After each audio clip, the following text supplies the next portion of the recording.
Hello and welcome to this low-level JavaScript video where today I've got something really cool for you. We're going to take a look at a brand new image format, only just born into the world, and it's a lossless format that has really fast compression and decompression. And it's going to got according to the website, it's got performance kind of on par with PNG, but on the order of 20 to 50 times faster encoding and 3 to 4 times faster decoding, which maybe you think it doesn't matter on a computer like you on your Threadripper desktop PC, but yeah, if you're talking about like a microcontroller or an embedded device that's doing some image processing, and these things are very common in the world now, this actually isn't a bad way of transmitting the data. And yeah, so this format, it's called QOI. I think it's pronounced QOI, the quite okay image format, and it's just so beautiful. I love it so much, and the reason I love it is because it's just striving for simplicity in everything it is, right? That it's like an uncompromising, simplistic approach, and that approach of a couple of different compression techniques kind of bundled together in the right way with a bit of smart thinking has kind of come up against much more complex formats like PNG. I think that's just awesome. This format was designed and spec'd out by Dominik Sabluski, and Dominik has done quite a lot of cool stuff. You can check out Phobos Lab, which is Dominik's website and blog. This is an awesome blog that I read a couple of months ago and was just fascinated by and inspired by, all about basically in the demo scene competition JS 13K, where you try to make a JavaScript game in 13 kilobytes or less. Dominik came up with this cool Quake-esque, beautiful 3D voxely thing, and it's got this whole article goes into procedural textures and how they're encoded, and how that's used to basically create super cool environments but with just very few bytes. It's awesome. Go check it out.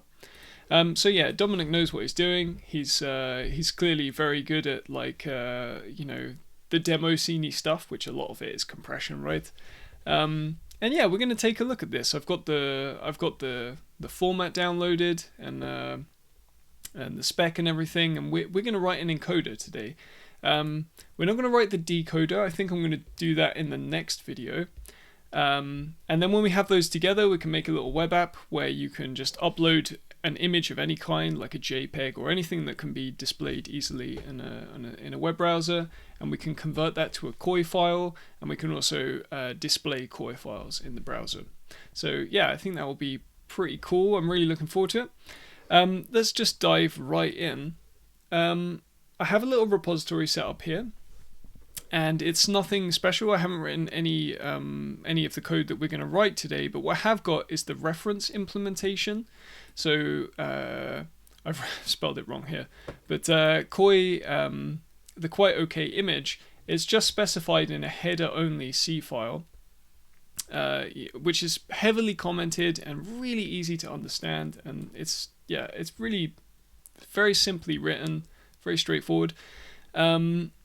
And yeah, so we've got that library exposed, and I've just written two little C files here to open up an image, encode it, and then another one to decode the image, and just to do a sanity check here to make sure that if we encode something and then we decode it, we get the same thing out on the other side. And then we can take our encoder implementation and we can compare the output to the reference implementation just to make sure that we have indeed done this correctly.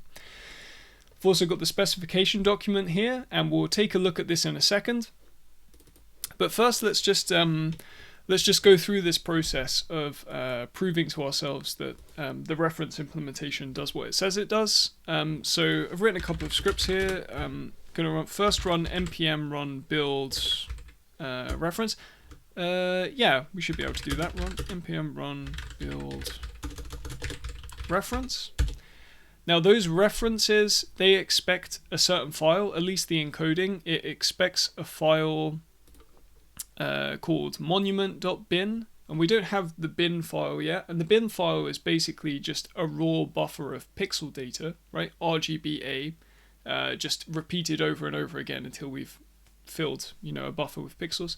Obviously, regular images don't come like that, but all image formats can be turned into that, right? That's kind of the point here. If you want to translate one image to another, you first have to get all the pixel data out, and then you re-encode it. So I've written a very hacky little program, which will allow us to take an image in JPEG or something like that. JPEG is actually a terrible format for this, but I'm going to do it because I've got this file here. This is an image file. I pulled it off Reddit on like rpix or something. I thought it would make a nice example because it's not too large. It's got quite a lot of similar kinds of colors, which means it should compress fairly well. It's a JPEG, which means it's already lossily compressed, which also means that this might not work as well as it would if it was just like a nice pure image, but I'm going to roll with it. So yeah, we're going to encode this image. In order to get that into a binary thing, I'm going to run this program, which is actually just starting a web server, and and then we can come back to the format thing, and here if I run this page, you can see it gets displayed here, and I instantly get a little download window for a binary. And the long and short of it is that embedded in this page is a little script that just draws that image to a canvas and then gets the raw pixel data off the canvas. It's yeah, super simple actually. You can see I've downloaded this a couple of times already just to make sure I can get this flow working, but I'm going to go through it all with you now. So I'm just dropping that into my assets folder. I'll switch back. Then I'm going to rename that 3 because obviously we don't want that there. Okay, and now we can actually run the encoder. So let's get rid of that. And what I'm going to do is I'm just going to cd into the reference, run the encoder. So when I run the encoder, what I get is it tells us what the final index was and that it wrote a QOI image of this many bytes. We can see that there, monument.qoi. And then if I run decode now, it's going to decode that QOI image, and we're going to get another image out, and that actually goes down here into decoded.bin. And in order to prove that they are now the same file, right? And you can see the encoded one is a lot smaller. In order to prove that they're the same file, I'm going to compare them. So I'm going to compare the decoded. I'm in the reference directory. So let's compare decoded.bin, compare that with assets monument.bin, and they're the same file, right? The compare only gives output when things don't match. So these two files match. Great. That's our foundation. We know that the reference implementation works. And I'm not loading the bin back into a thing and then displaying it on a canvas. Just trust me that that does work. Okay, so let's not waste any time here. I'm going to make a directory. I'm going to call it source. And I'm going to put a file in there. Let's call it encode.ts. We'll do this in TypeScript, because why not? I do everything in TypeScript now, pretty much. It's just a really nice programming experience. So let's take a little look at the spec, shall we? Because we need to know what we need to build. The specification document is PDF. It's available on the website. And it's one page, which is just so brilliant. Like, I love a spec that just fits on one page. It's just it's art in itself. Okay, so we start out, we have a header, and this is kind of described in kind of like a C style way. So we have a 4-byte magic number, which is just the ASCII string QOIF. Then we have a 32-bit integer that represents the width. This is encoded big endian, which is something to note because most file formats don't encode numbers in big endian. They usually do it in little endian, so something to keep in mind. Same thing for the height. Then we have a number of channels, 1 byte for a number of channels. We can have 3, which would be RGB, or we could have 4, which is RGBA. And then we have a 1 byte that describes the color space of that we're encoding here. So we can be doing sRGB with linear alpha. If you want to know what sRGB is, go and read the Wikipedia article. Yeah, color spaces is a very interesting mathematical concept, and it's a lot more complex than you might imagine. And we also have just all channels linear, like linear color. Okay, and what the spec actually mentions here is that the color space and the channel fields, they're purely informative. They don't change the behavior of the encoder or the decoder. I think that's not strictly true. I think there is some use of channels in the encoder, because it needs to, well, we'll see that. I think even in the reference implementation, the encoder does use the channels variable, but no worries. Images are encoded from top to bottom, left to right. And what that actually means is that we start in the top left-hand corner and we go row-wise. So we go from start in the top, go left to right, then go back to the next row, and then we go left to right. So we zip down the image that way. The decoder and the encoder, they start with a previous pixel value, and it starts at just black with a full alpha. So we keep the previous pixel as being an RGBA. We keep everything as RGBA. And the image is complete when all the pixels are specified in width by height, right? So basically when we've processed every pixel, that's when we're done. That makes sense? And pixels are then encoded as one of the 4 possible strategies.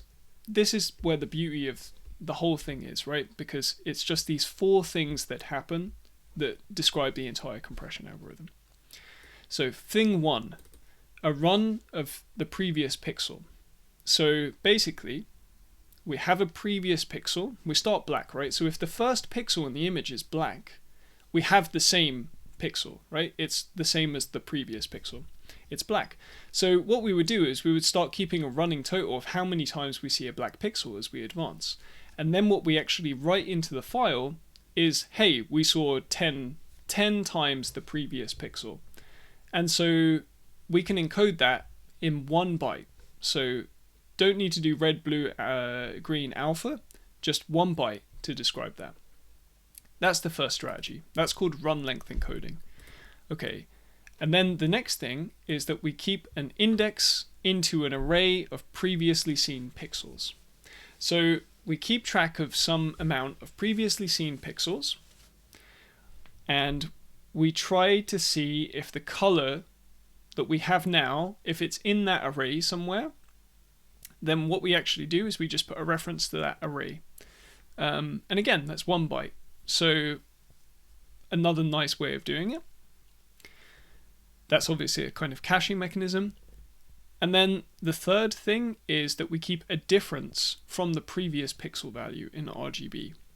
And there are actually 2 separate strategies for that. So there's 2 ways of looking at the differences between the pixels. So basically, if there's just a small amount of stuff different between the pixel, just a couple of colors in difference, then we can keep that in just 1 byte. We just record the differences. And obviously the differences have to be very small.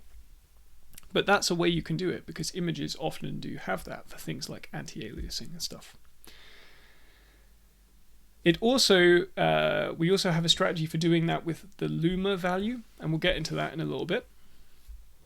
And otherwise, if we couldn't do any of those, if basically none of those previous strategies were applicable, then we just record either the full RGB value or the full RGBA value.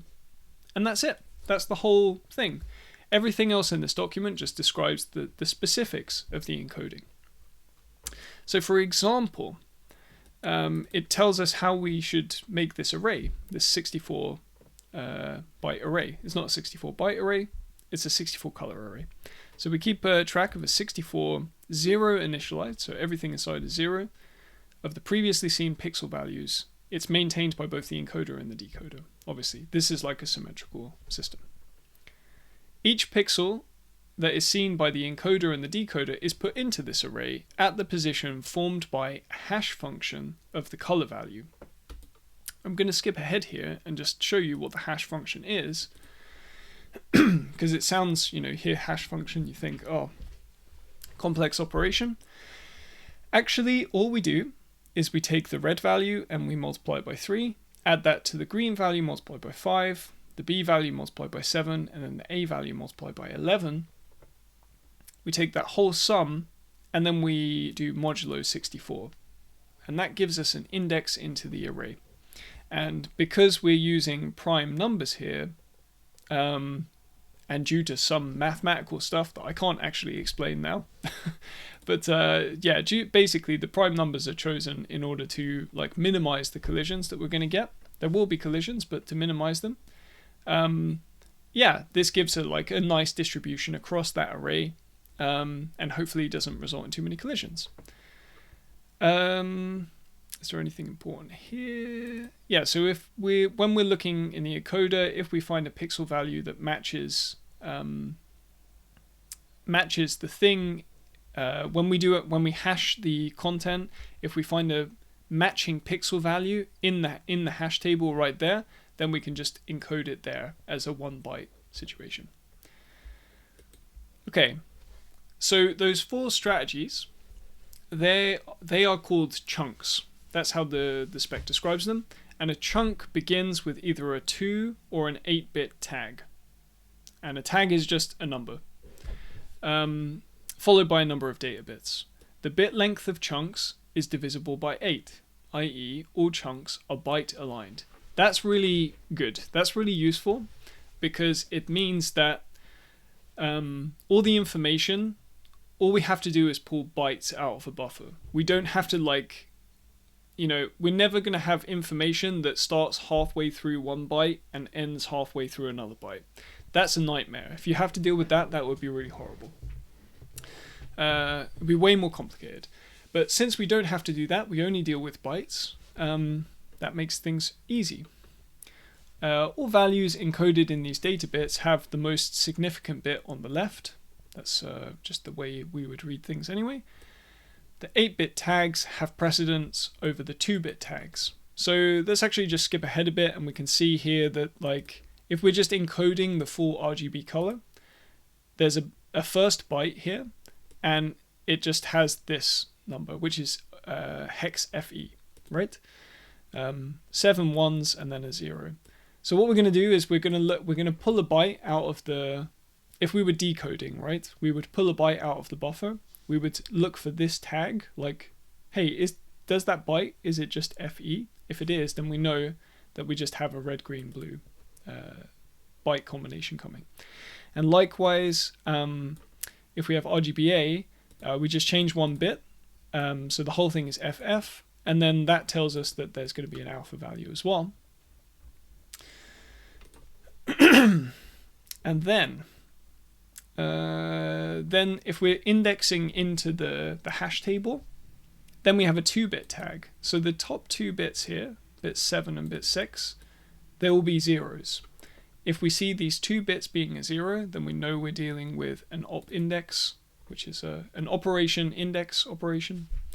And that means that these bottom 6 bits are used to record the index. And obviously 6 bits can encode stuff up to 64 unique values, and that's why we have a 64 entry hash table. There are some notes here about how a valid encoder should not issue 7 or more consecutive op index chunks that go to index 0 to avoid confusion with the end marker. That is something that we will get into in a bit. The diff is what we described earlier, right? So we have 2 bits. So if the 2 bits up here, if it's 0, 1, then we know that we're dealing with a diff. This is also how we're going to encode them, right? If we know we're going to deal with a diff, then we're going to put this tag in, and then we record 2 bits for each color. Those 2 bits act as a signed number that tell us how far each pixel is away. That actually means that you can only record deviations that are between -2 and 1. So yeah, not big deviations, obviously very small deviations, but we can record them. And something cool to note here is these get biased.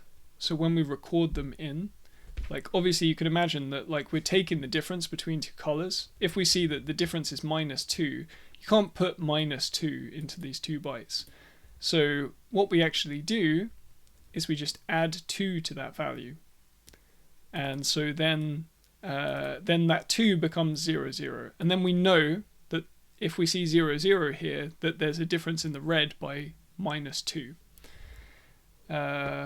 Yeah, it's pretty cool.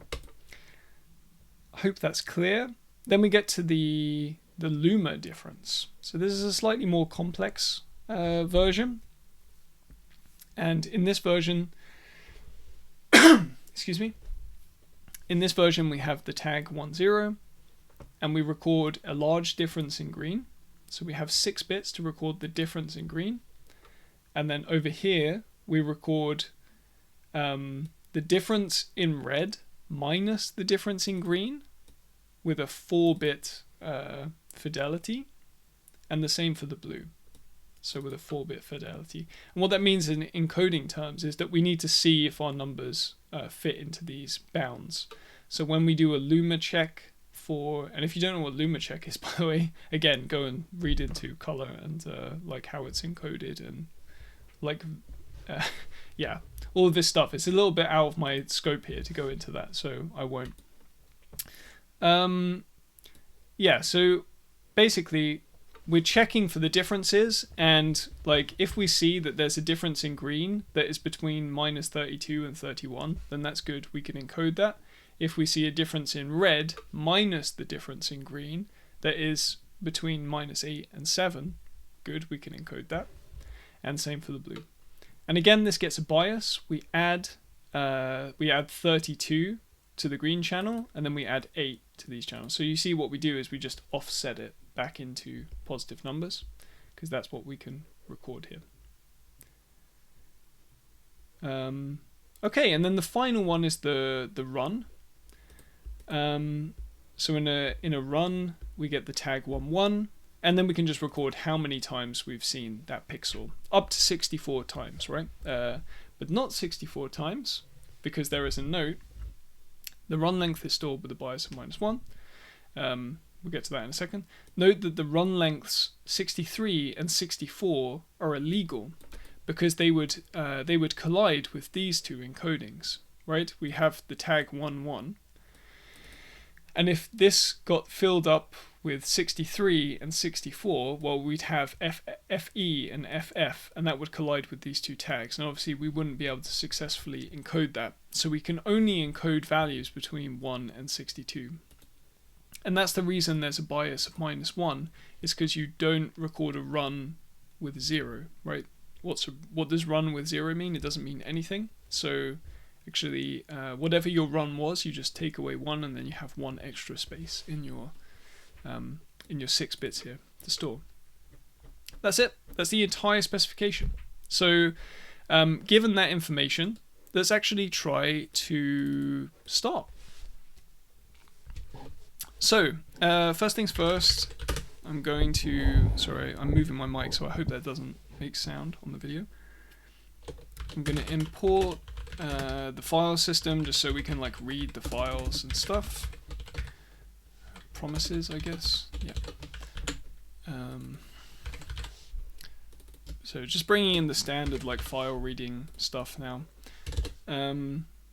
Yeah, and then let's make because we're going to use asynchronous functions, let's make like a main function, and the main function will be an async function, and then we'll just call main. And then that way we can do await for stuff. It's not super important, but it just makes things a little bit nicer. So we're going to read a file, fs read file. The file we're going to read is going to be, well, let's do it as a path.join. We'll make it relative to this directory. So we're going to go back 1, because we're here in source. We're going to go back 1. We're going to go into assets.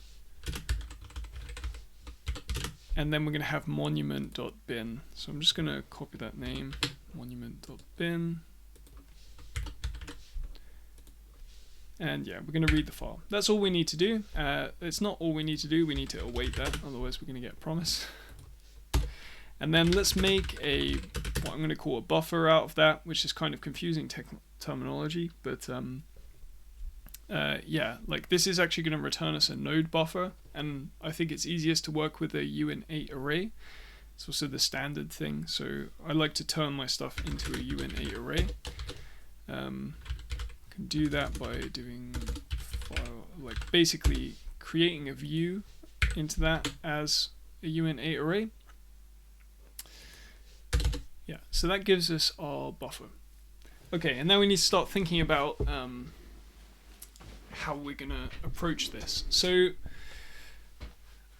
we're gonna need like a loop. We're gonna loop through all the things in this buffer. Oh, by the way, we kind of need to like explicitly state the image dimensions and the number of channels and everything, because we just have a raw set of pixels, right? It doesn't have any dimensionality, but we know that it came from an image with a specific set of like constraints around it, like dimensions and stuff. So we know, for instance, that the image width, what is the image width? Do file, assets, monument, JPEG. The dimensions are 735 by 588. So 735 on the width. On the height, we have 588.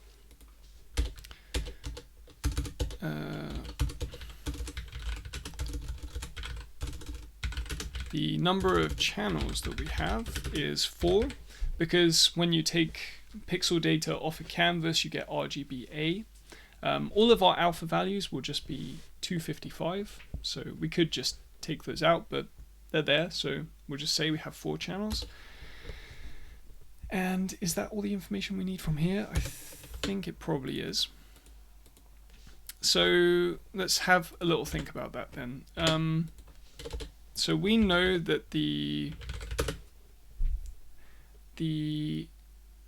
image size, as it were, well, it's going to be the height times the width times the channels. But it's like we can actually just take it from like the buffer byte length, but it's actually just height times width times channels.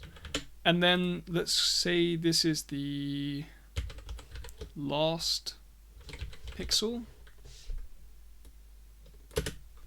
The last pixel would be the image size minus the number of channels, right? It's like we're gonna have one like when we're dealing with the last pixel, like I'm thinking now what we're gonna, so we have I'm gonna call this offset 0. Offset is less than last pixel. Offset plus equals channels, right? Because we're going to load up a color each time, and a color contains 4 values, right? Because we have 4 color channels, so we're going to increment by 4 each time, because we're always going to deal with colors at a time. What do we say? We need to keep track of image size, we have last pixel. We need to keep track of the previous color. Let's just quickly make a type, right, for color. And that's just going to be like, it's just be an object with an RGBA.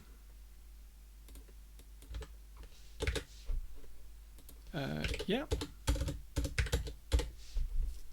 Yeah, that's about right. So we're going to have the previous color, which is a color. Oof. And we know that in the specification it tells us that the previous color starts out as this value. Actually, you can even just copy that. Yeah, so it starts out as this value. And then with the previous color, we also have this array. So we have an array of colors, and I'm going to call those the scene pixels, like the pixels we've seen. And let's just state that we have an array of colors here. And what we can do is we can say array.from length 64, and then we're just going to make an object.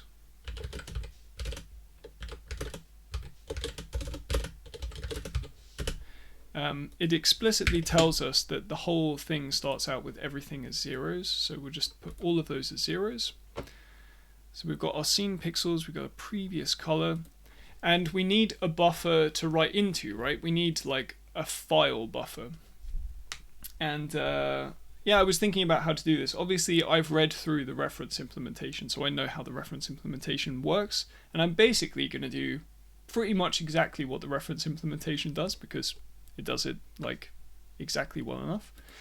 And there was a nice line in there. I was thinking about like how to work out, you know, like how to pre-allocate the right number of bytes for this.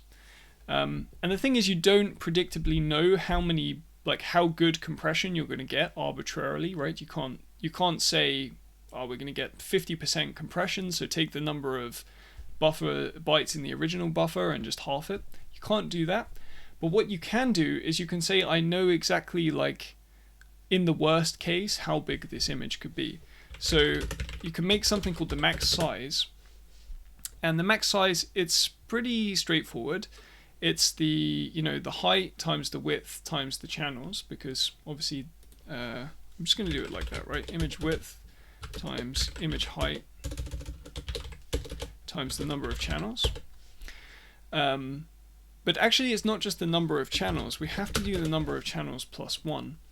And it's not immediately obvious why that is, but it's possible to craft an image that just makes it extremely difficult for this compression algorithm. There's like all compression algorithms are based on heuristics, right? Or like, you know, some approximation. Like this will work most times if images work in this way, right? And this algorithm's the same, which means that it's possible to exploit that assumption, and it's possible to craft an image that is just perfectly against the compression algorithm's mechanisms. And because when we like in the worst case, we have to store the full color value, right? RGBA for every pixel. That could be the case, that we have to store every single pixel. But because this algorithm says that if we do that, we actually have to store 4 bytes, right? Or 5 bytes in RGBA, because we need the marker byte to say, hey, this is a chunk that is an RGBA operation. So we need to say, like, however many bytes we need for each color, it's actually that plus 1, because yeah, it's going to be like, that's the worst case. And then there are actually a couple more things we need to add on the end. So we have a header, right? We've seen that in the specification. We have a header, and we can just work out the size of this header, right? So we've got 4 bytes here, then 8 bytes with this one, 12, 13, 14. So the whole header is 14 bytes. So const QOI header size, 14 bytes.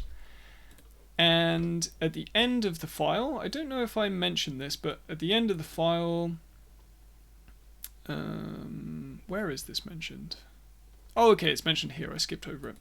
The byte stream end is marked with 7 0 bytes followed by a single 1 byte, and that is why when we're looking at the index operation, that's why a valid encoder must not issue 7 or more consecutive QOI op index chunks to index 0, because obviously that would create 7 0 bytes in a row, which would be illegal in terms of the encoder.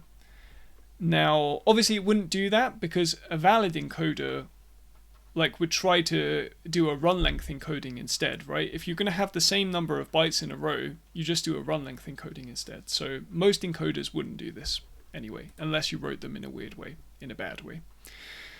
So let's make the QOI. Yeah, it's, what do they call it? They call it like a end marker. I'm just going to call it the end marker. So the end marker is going to be 7 0 bytes, 4, 5, 6, 7, and then a 1. And the QOI end marker size is QOI end marker dot length. Okay, so when we're working out the maximum size, we also need to take those into account, right? The header size and the end marker size. So that's our maximum size.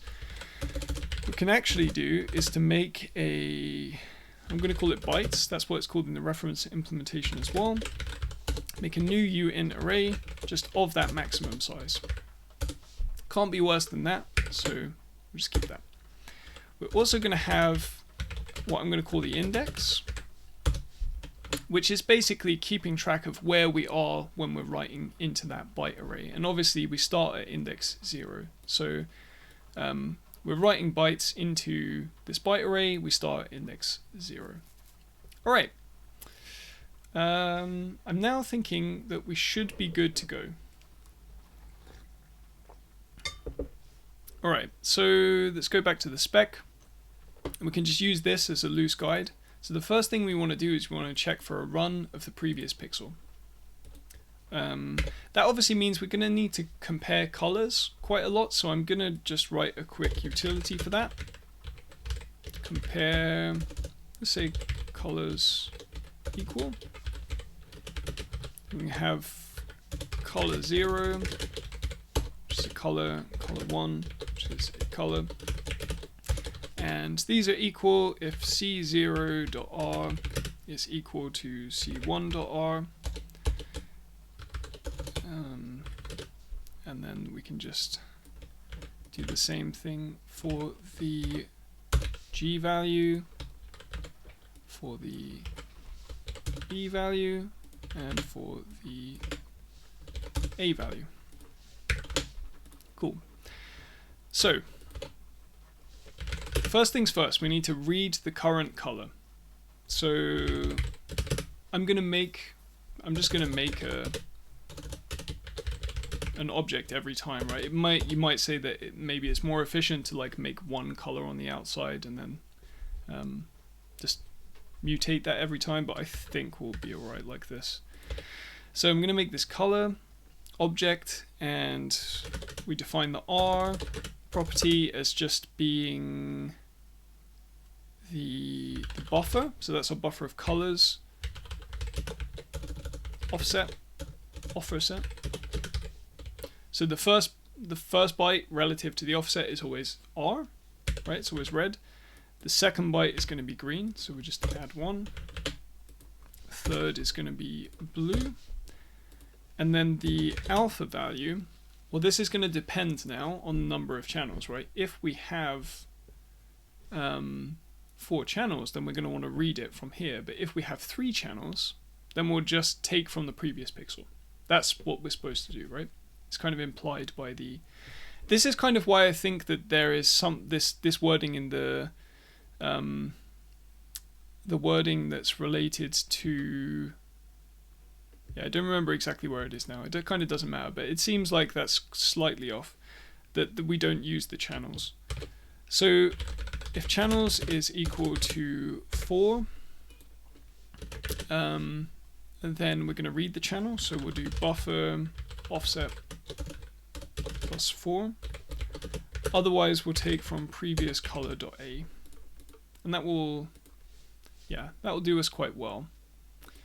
You know what we didn't do? We didn't write the header, so let's just do that first. Let's do that before we get into all of this. Can do it here.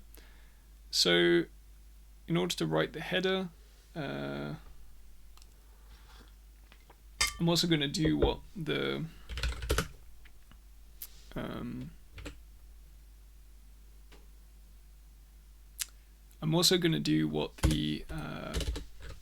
reference implementation does, which is to make a write32 function, because we're going to write a couple of 32-bit values. So a value which is a number, and what we're going to do is take the buffer, and I guess we need to write into an offset, so a number. So the offset plus 0, it's kind of the inverse operation. we would write the value, but only the top byte, and then shift that down by 24 bits, right? What we're doing is we're writing only the first, like, we have 4 bytes to write. We're writing the top byte first, the most significant byte, big endian. Then I'm going to write the second byte. Then we only need to shift that down by 16. Then the third byte, I need to shift that down by 8, not 88. And the third byte, fourth byte, that's just the bottom byte, and we don't need to do any shifting. We don't need to do any shifting, but I'm going to do that anyway. Like, it's going to get optimized out. No worries. Cool. So now we can write a 32-bit value. Let's do that quite quickly. So write the header. So the first thing in the header is the magic number, which is the string QOI. Right, and in order for us to turn that into a hexadecimal number, I'm just going to open node, paste the string in, split the string, right, which gives us an array, and then we can map each character, and that character we can get its character value, right? So char code at 0, that's going to give us like the encoding, character encoding, and then we can actually write that as a hexadecimal string, and then just join all of those back together, and that is going to be our hexadecimal number that we need to write. Yeah, so write 32, the value we're going to write is this hexadecimal number, and we need to write that at 0. Yeah, and we need this index actually, right? Yeah, we're going to write into the index. So you know what I'm going to do? I'm going to take that index, I'm going to move it up here. Does this make sense? Because it's not the buffer. No, this is wrong. It needs to be here, right? Because we actually want to write into the bytes, not the buffer. The bytes is our output, and the buffer is the input. Bad naming, should call it something else. And then what we want to do is we don't need to supply an offset here. Instead, what we can do is say it's at the index, and then just increment the index. Yeah. Because, yeah, we're going to, whenever we write a 32-bit value in, we kind of want to move the index forward, right? We're filling up this buffer. We're not going to write into old values, so we just move it forward. Cool. Next, we're going to write, excuse me. Next, we're going to write the image width. Then we can write the image height. Then we need to just write an 8-bit value. So for that, we can just basically do this kind of operation. This is now going to be the number of channels, and then it's going to be the color space. And we're going to say that this is just linear color. Again, it doesn't matter. The file format doesn't do anything with it. So that's the header. We've written the header. Cool. Sorry, I'm all over the place. I'm just kind of trying to fill it all in and make sure I don't miss something vital. Alright, so we're going to check for run length encoding. That was the idea. So what we want to do is we want to say, are these two colors equal? The current color and the previous color. Remember, the previous color is like preset to black. If they're equal, then we need to keep a running total of how many runs that we had. So I guess we need a variable here called run, and we'll start it at 0. So then what we're going to do is say, hey, we saw a run increase. Now we need to think about this situation. because there are some situations here. You might think, okay, just continue to the next round, but there are two situations where we would want to write this data immediately and not like to wait to see if we have more runs. The first one is if we've had 62 runs, right? Because as the specification lets us know, we can't encode more than 62. So we can check that. Like if run is now equal to 62, then we're going to just want to put the data in the buffer immediately. But otherwise, the second place where we might want to do that is like, are we at the end? Like, are we at the last pixel? If we're at the last pixel, we're not going to get another chance to do it. So what we want to say is the offset equal to the last pixel? In those two cases, we're just going to write this data immediately. So again, how do we write, not again, for the first time, how do we write a run length encoding? We write a single byte where the top 2 bits are 1, 1, and the bottom 6 bits are the run length. So I'm going to take another leaf out of the reference implementation, and I'm going to make constants for all of these. So we're going to have the QOI op run, and I'm going to put the tag in here, right? And then the tag for this is going to be C0, which is equivalent to like this number in binary, right? The top 2 bits are set to 1. So that's an op run. So what do we do here? Again, we just take bytes, we take our index, we increase it because we're going to write into it, and we would just say this is a QOI op run, and all that with the run. But again, remember that we need to bias the run by -1.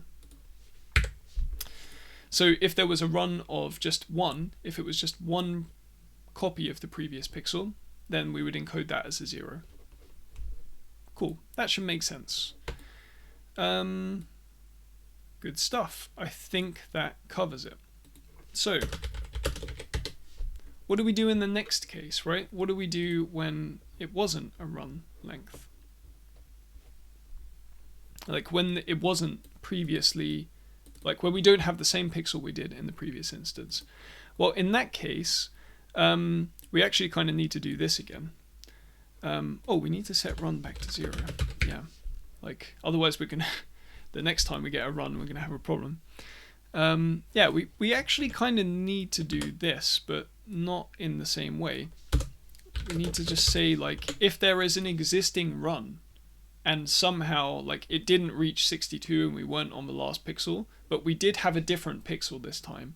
Well, that means that we have a run that we need to write into the, we need to write that run into the buffer. So we can do that. We just do the same thing again, set run back to 0, but then we can continue because that's old pixels, and now we're still dealing with this current pixel, right? This current color. So in the second case, we're going to look and see if it's an index into the array of previously seen pixels. Okay, so I'm going to call this the scene index. Actually, I'm going to call it the hash because that's kind of what it is. And the hash, remember, is just this expression. So let's copy that in. And we can take those.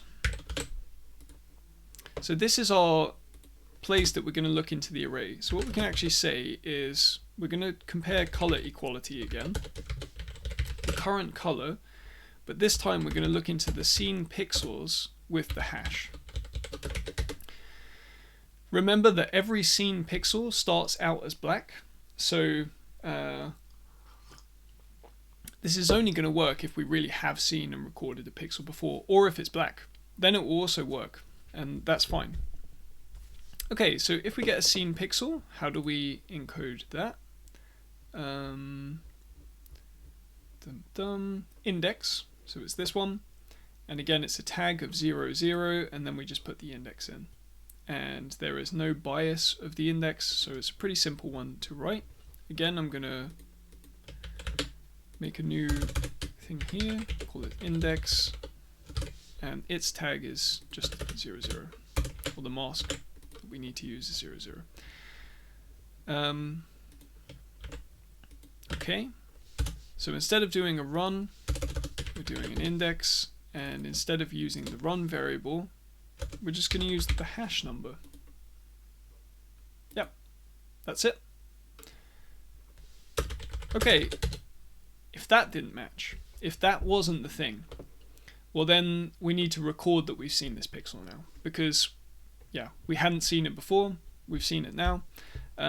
So seen pixels at the hash, that's going to equal this color, and I'm going to copy the color, right? Because yeah, I just want to avoid I want to avoid the possibility of like we write a reference to a color in here and then like that goes wrong somehow. I'm not sure how that could, but let's leave it like that. So we've recorded that we've seen it, and now we need to move to the next strategy, and the next strategy is the diff. I actually can just close this down for now.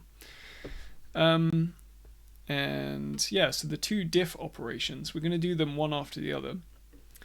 And the first one is we're just going to calculate the general difference between the pixels, and then see if they fall in this range. And if they do, we can encode them with an op diff.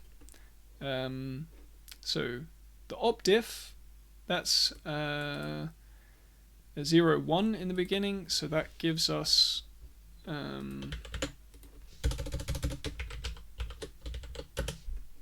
that's going to be hex 40, right? If it was a 1 in the top position, it would be hex 80, so 1 down, hex 40, half the value. We need a color diff function. So let's copy this. Color diff. And it's going to return a color, not a boolean this time.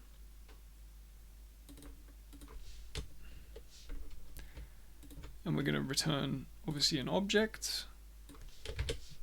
And yeah, so how to do this? Well, this is not right, but RGBA.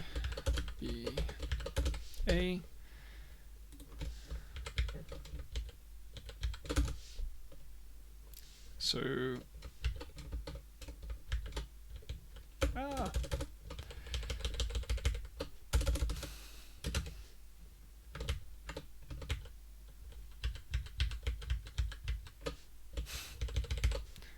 all right, so we just take the difference between the two.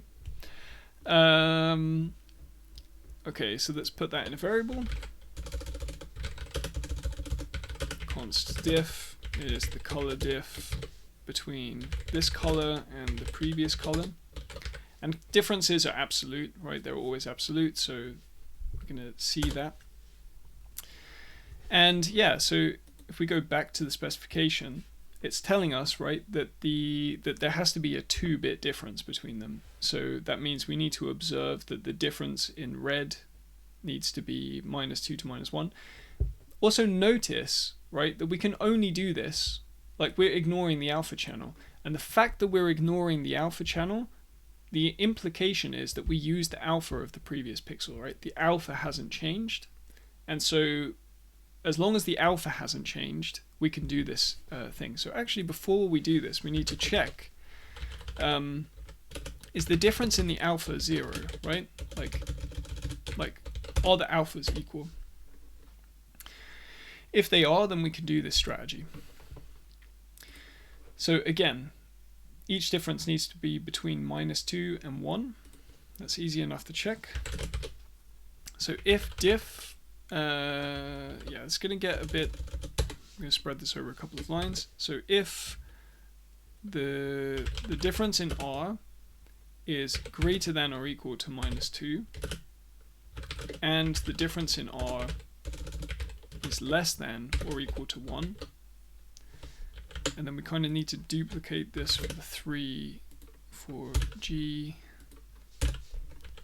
and for B. So in that case, we can do the difference strategy. So how do we actually write that in? Well, it's going to be slightly more complicated than this one. Not that much more. Spread this on a couple of lines as well. So we're going to want to use the diff strategy. So that goes in. Then we're going to OR in. And let's think about how this works. So bits 5 and 4 need to contain the difference in red, biased off by 2, so +2. So that's the diff in R +2. And we need to shift this into the right position, right? So we're going to shift that up by 4 because it doesn't go here, so 2 pixels up, doesn't go here, and then 4 pixels is in the right place. So then the difference in G comes after that, but we only need to shift it by 2 pixels, and then the difference in B, we shift it by 0 pixels. Okay, so that's that. Okay. So this was our attempt at doing the color difference on RGB. Now we need to try and do the color difference in the Luma, right? And again, let's go back and look at that. So how we compute that is that, well, the green channel, that's just the difference in green. So we already have that. That's in the diff object. The red part, this 4 bits of red, that's actually the difference in red minus the green channel difference. So what we have here. So let's actually write this out.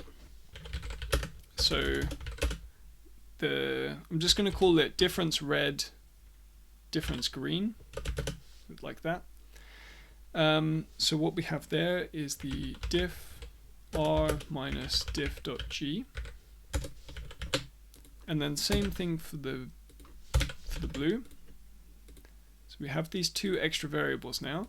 So if we don't meet this condition, we kind of need to check the next condition. It's getting a bit, this is kind of code is always a little bit messy. It's probably could go on one line, but it's going to be a little bit,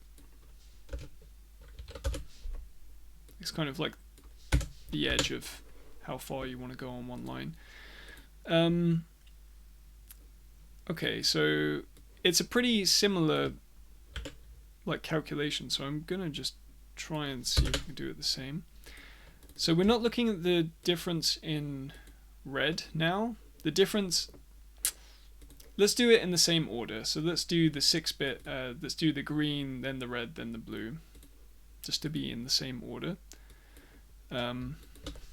So the difference in green, well, now we have a little bit more bounds, right? Minus 32 to minus 31, sorry, 31.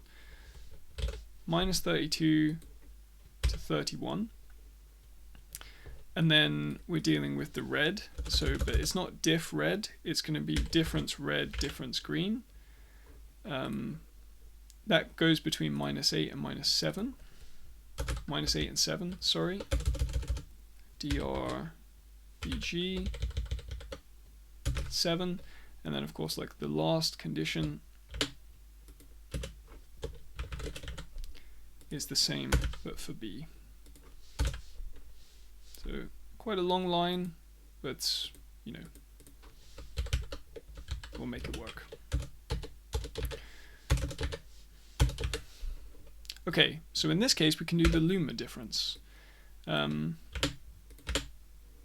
What's the tag for Luma? The tag for Luma is 10, which means that's hex 80.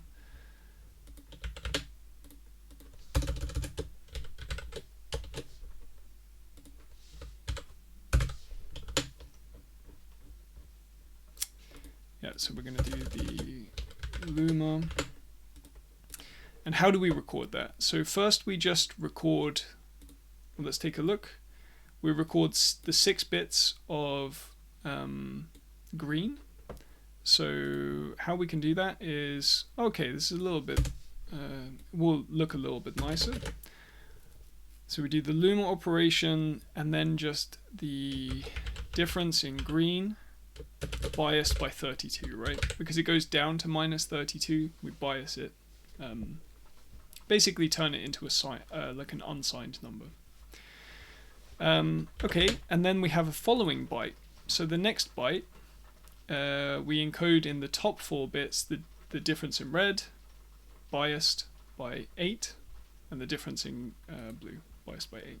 So we end up with the difference red, difference green, plus 8, shifted up by 4, ORed with the difference in blue to difference in green, plus 8. Alright. And then, so we've done the differences now, right? So we're just down to this point. Can we just encode a full RGB or a full RGBA? So remember, in this kind of set of branches that we have here, like checking for differences, in both those cases we knew that the alpha was the same. So like in the final else here, we just fall back on RGB. And again, the RGB tag is FE.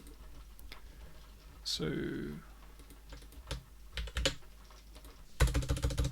RGB FE, RGBA is FF. Okay, so in that case, we're going to write 4 bytes. The first byte is just going to be the operation, so QOI op RGB. The next byte after that is going to be the color.r, then the color.b, sorry, G. That would have been a tricky bug. And then B. Yep. Is that for... Yep. And so in the case that the alpha wasn't the same, right? So that's the end of this if statement. In that case, we're going to do the same, but this time RGBA, and recording the alpha. And that's it. That's all the strategies. What we need to do though at the end of this whole thing, like at the end of this big operation, is to set the previous color to be the current color. And at the moment this is probably a const. So let me make that a let. Ooh.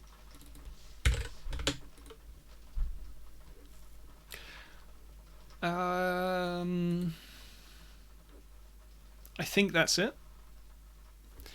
So then we need to write the footer.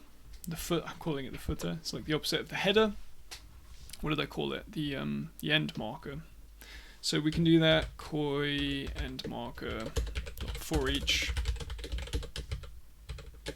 So we can get a byte, and then we're just gonna do bytes index plus plus equals byte. That's our end marker, and then we're done, and we can just write the file out, I guess. So let's do that. fs.write_file. I'm going to write it just into the main directory here. So let's just call this encoded-ts.qoi. And then we would put the bytes in. But yeah, remember that we allocated a very big, well, not very big, but we allocated the maximum pessimistic size that this could be. And obviously, like, we probably didn't reach that size. So we actually need to just take a smaller portion of the buffer. And I don't think there's any way in write file to tell it, like, take this buffer, but only write this many bytes. So I think we need to do a slice here and, like, do a copy of the buffer, which is kind of a bit disappointing, but that's how it is. We can just return that because it's the last thing we're going to do. And yeah, let's try and run that. Oh, I'm sure there's something wrong with it. So let's see and do a little bit of debugging. There's probably going to be a little bit of debugging involved. So source encode, run. It didn't fail. It didn't fail, so I'm now super curious to see like how that looks. Okay, so how big is that file? Encoded TS 927793. I don't think that's right. So if we look in the assets folder at the monument.qoi, those two files are definitely different sizes. So I messed this up somehow.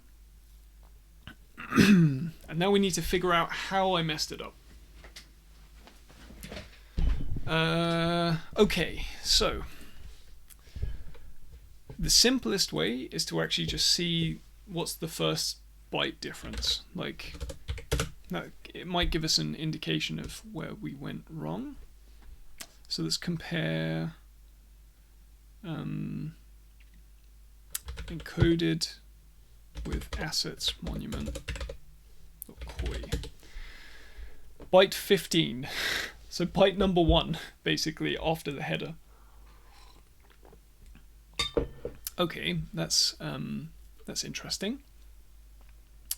Okay, that makes it kind of easy in a way, because we can just put a breakpoint in here, and I'm gonna just debug it.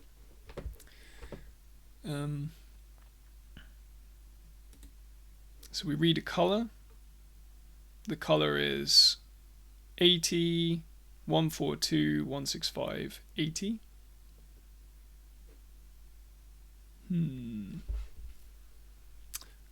That seems wrong to me just off the bat, because I don't think this file had, it shouldn't have any alphas that are not 255.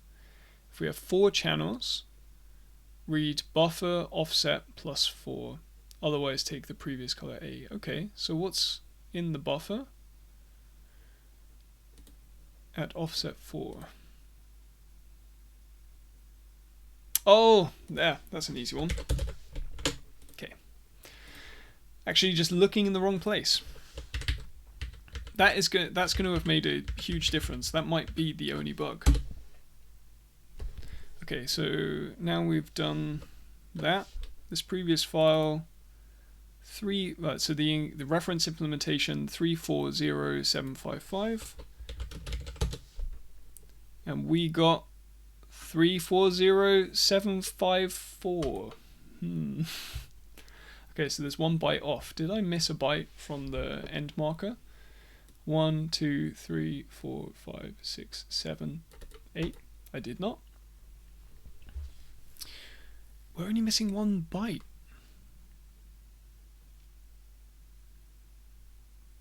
It's a good sign though. Like, where's the difference? Like, it's on 340747. 340747. Okay, that's like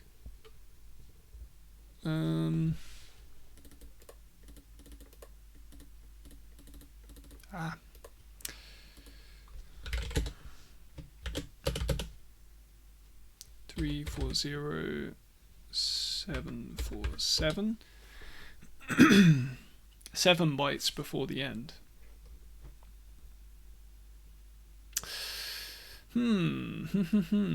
This is curious. So, it's a nice chance to use Bewitched, which we wrote. Well, we wrote the beginnings of a couple of videos ago on this channel. It's a hex editor that I wrote. We can actually use it for its nice purpose. So we do Bewitched, encoded QOI, and we'll do it the same here, but with the assets monument.qoi. And yeah, so let's jump to like really far down at the end.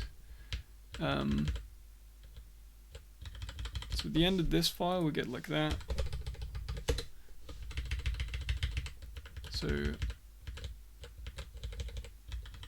So yeah, that's the end. The end marker is fine.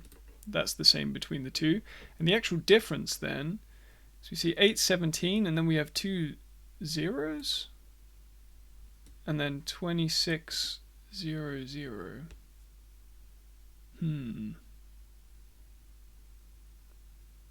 26.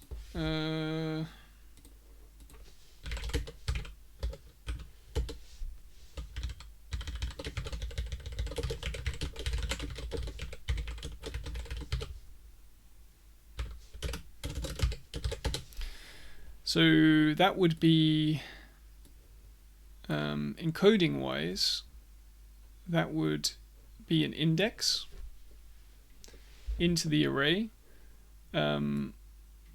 with this.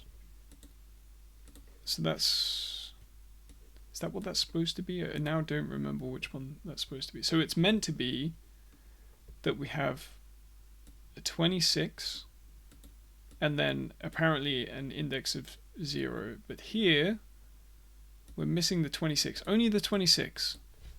Oh, that's so weird.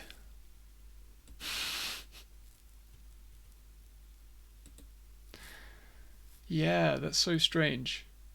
Why is that? Everything else is perfect. That's really interesting. Okay.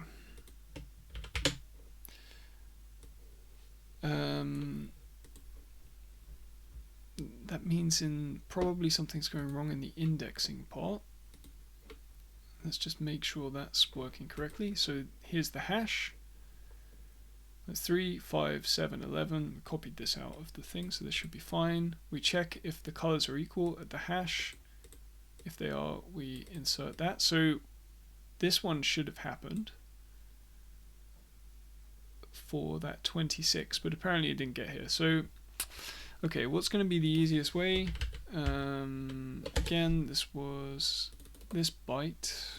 So can we make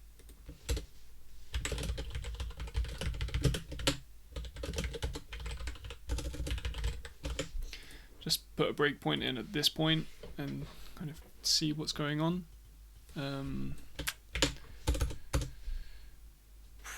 Where can I put that breakpoint? Like, I guess it should be here.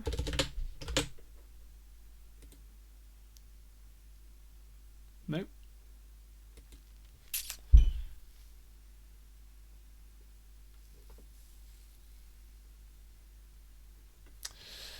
What about doing like the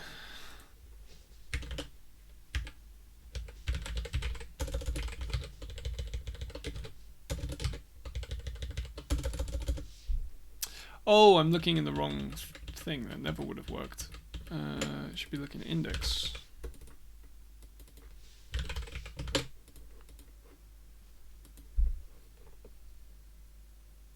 Nope, still don't make it there. What is going on with this? Yeah, alright, so let's go back to this previous idea here where I'm gonna try and brute force my way to nearby. So if it's like, what's that? Let's start 3, 4, 5, 6, because we don't hit 7, so maybe we hit one of these, which is kind of close enough that we can look around. Yeah, okay, so what's the index? 3. Alright, so what happens? Do we have a run? We don't have a run. We found that in the hash table, so we set that up. We come into the next, so the offset should now be 4, or the index should be 4. Right. Okay, we found it again in the thing, so now we're at 5. Again, found it in the hash table. I wonder if it can't be the same color every time. Ooh! Wait, so what's the index then? 3, 4, 6.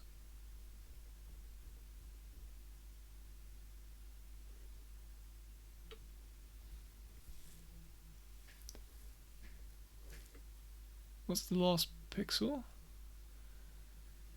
Yeah, we seem to have kind of...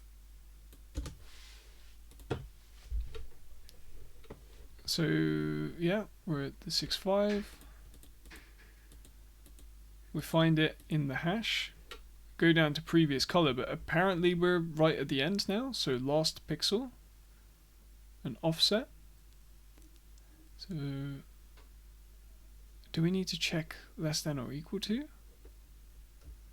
No, right? Because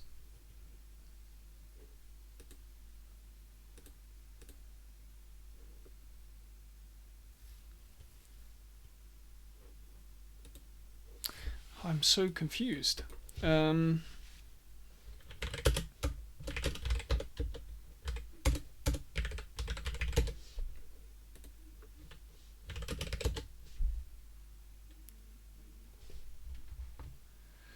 How can this be the case? Compare encoded. Oh, I'm really sorry if I'm missing something super obvious. Dun, dun, dun, dun. Yeah, it's really there on just those last couple of bytes were different for some reason.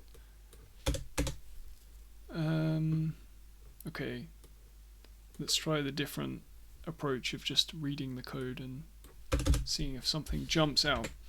Okay, so when the colors are equal, increment the run. If we're on the last one or the last pixel, include that. Index is always being incremented properly. Here we do a run. Have I given incorrect names to the operations? The index.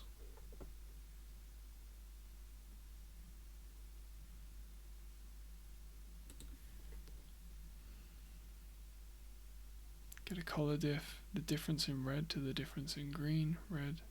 Difference in blue, difference in green, red, red, green, green, blue, blue. All of this stuff should work, right? Because if there were problems here, they would have jumped out much earlier in the file.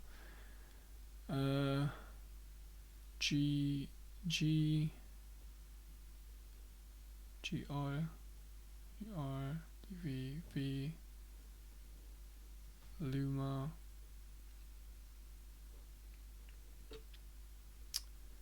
RGBA. Yeah, I'm not seeing it. And I'm pretty sure that it wouldn't be this. Like this is gonna...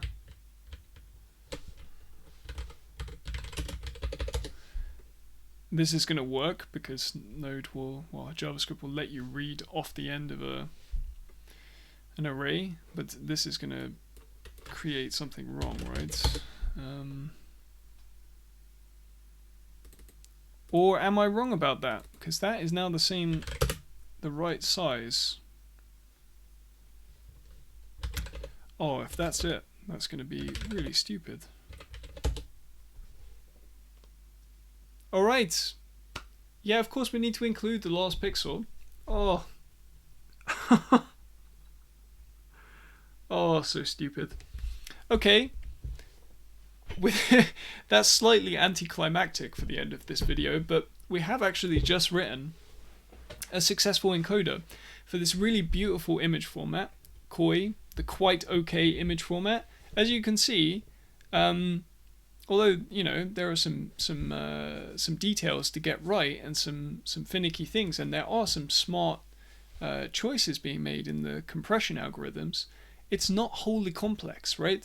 It's not like, you know, well, this doesn't really work because it's a lossy compression algorithm, but if you look at something like JPEG and you see kind of how that works, and the fact that you need to do things like the discrete cosine transform to represent different blocks of the image and stuff, it gets very technical, very mathematical very quickly.